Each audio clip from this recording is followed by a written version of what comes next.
ம்?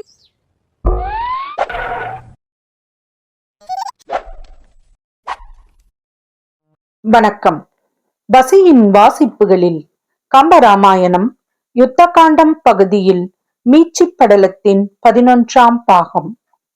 நந்தி கிராமத்திலே தங்கி நாள்தோறும் எந்நேரமும் இடைவிடாமல் தனது தமையனாரின் பாதுகைகளை பூஜித்துக் கொண்டு ஐம்பொறிகளையும் அடக்கி தன் வசப்படுத்தியிருக்கும் தன்மை உடையவனும், தமையனாரை பிரிந்த துன்பமாகிய கொடும் தீ சூழ்ந்து வெதும்புவதால் உருக்க முடியாததான எலும்பும் உருக்கப்படும் தன்மை பொருந்தி அன்பெனும் குணம் ஒரு வடிவம் கொண்டது என்று சொல்லும்படி இருப்பவனும், நாட்டிலே வசித்திருந்த போதும் அறுசுவை உணவை உண்ணாமல் வனவாசம் செய்கின்ற தனது தமையனாரைப் போலவே காய் கனி கிழங்குகளை உண்டு உயிர் வாழ்ந்திருப்பவனும், தென் திசையன்று வேறு திசைகளை நோக்காது வாயினால் பொய் கூறாத தனது தமையனார் நிச்சயம் வருவார் என்று எண்ணி மிகுதியாக பெருமூச்சு விட்டு வருந்துகின்ற புலம்பலை உடையவனும், தமையனாரின் முடிச்சூட்டு விழாவில் அவரது திருமுடியை கழுவி விழும் நீரை காணும் வரையில் தனது கண்ணீருக்கு ஒரு முடிவை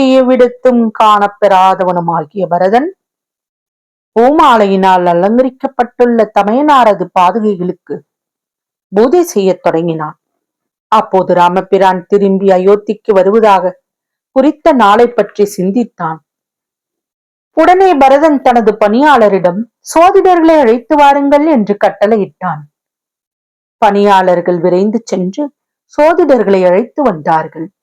வந்த ஜோதிடர்களிடம் எனது தமையனார் திரும்பி வருவதாக குறிப்பிட்ட நாள் என்றைக்கு என்று வினாவினான்.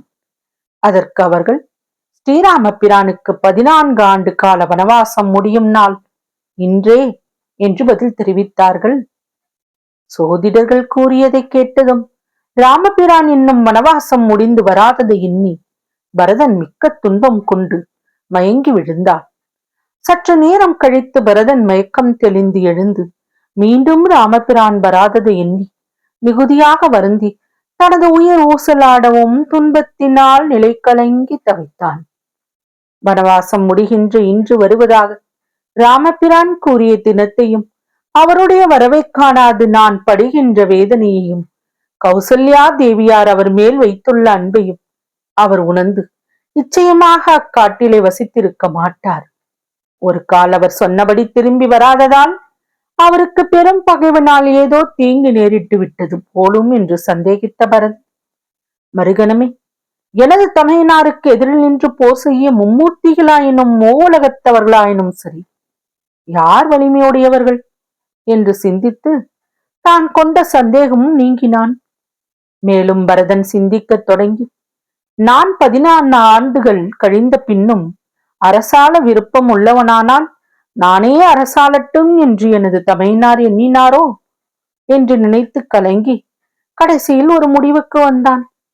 அந்த முடிவுடனே அவன் ஸ்ரீராம பிரான் வனத்திலேயே இருக்கட்டும், இல்லை இந்நாட்டுக்கு வரட்டும், இவற்றில் எது நடந்தாலும் நடக்கட்டும், அண்ணலை பற்றிய பலவாறு சிந்தித்து இங்கே இருந்து கொண்டு இத்துன்பங்களை அனுபவிக்க மாட்டேன், எனது உயிருடனே என்னுடைய மனத்துன்பத்தையும் போக்கிக் கொள்ளுவேன் என்று தனக்குள் சொல்லிக் கொண்டான். பின்பு பணியாளரை நோக்கி என் தம்பி சத்ருக்கனை என்னிடத்திலே வரச் சொல்லுங்கள் என்று பரதன் கட்டளையிட்டான். பரதனின் கட்டளையை பணியாளர்கள் சென்று சத்ருக்கனுக்கு தெரிவிக்க அவன் உடனே விரைந்து வந்து பரதனை வெகு அடக்கத்துடன் வணங்கி நின்றான். தன்னை வணங்கி நின்ற தம்பி கண்ணீர் வெள்ளம் வழிந்தோட பெற்ற தனது மார்பில் அழுந்த தழுவிக்கொண்டு அழுது, ஐயனி, உன்னிடத்திலே நான் கேட்டுக்கொள்வது ஒன்று உண்டு, அவ்வரம் மறுக்காமல் கொடுப்பதற்கு தகுதியானது. அது என்னவென்றால் சொல்கின்றேன் கேள். ராமபிரான் கூறிய நாளில் வந்து சேரவில்லை. ஆகையால் முன்பே நான் செய்துள்ள சத்தியத்தின்படி இப்பொழுது தீக்குளித்து உயிர் விடுவேன்.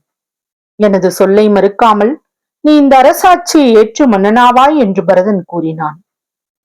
தமையனின் வார்த்தைகளை கேட்ட சத்ருக்கனன் திடுக்கிட்டான். காதுகளை தனது இரு கைகளாலும் மூடிக்கொண்டான்.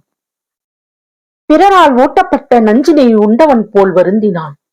கண்களும் மனமும் நடுங்கக் கொண்டு நின்றான். மேலும் அவன் களைத்து தரையிலே விழுந்தான். விம்மினான். வெப்ப பெருமூச்சு விட்டு எழுந்து நின்றான்.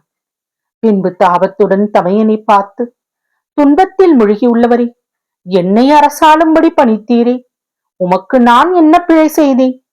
தனக்குரிய ராஜ்யத்தை தம்பிக்கு என்று கைவிட்டு சென்ற ஸ்ரீராம பிரான் பின்னி அவரை பாதுகாக்கும் பொருட்டு சென்ற இளைய பெருமாளும் ஒரு தம்பியே. காட்டுக்கு சென்று அவர்கள் திரும்பி வருவதற்கு உண்டான கால எல்லை கடந்து விட்டது என்பதை உணர்ந்து வேதனை அடைந்து உயிரை விட வேண்டும் என்று முயல்கின்ற நீரும் ஒரு தம்பியே. இவர்களுடனே பிறந்த மற்றொரு தம்பியாகிய நான் மட்டும் வெட்கமில்லாமல் இந்த நாட்டை ஆள்வேனாம். இது எப்படி இருக்கின்றது? இந்த அரச உரிமை மிக இனியது. அண்ணா, நீர் தீக்குளித்து இறந்த பின்பு நான் உயிர் வாழ்வேனானால் உமது அரசாட்சியை வலிய கைப்பற்றி வாழ்வதில் உள்ள பெரும் பாவத்தை அடைந்தவனாவேன் என்று சத்ருக்கனன் சொன்னான். தொடரும் வசியின் வாசிப்புகளை சப்ஸ்கிரைப் பண்ணுங்க, லைக் பண்ணுங்க, ஷேர் பண்ணுங்க. உங்க கருத்துக்களையும் கமெண்ட்ல பதிவு பண்ணுங்க. நன்றி.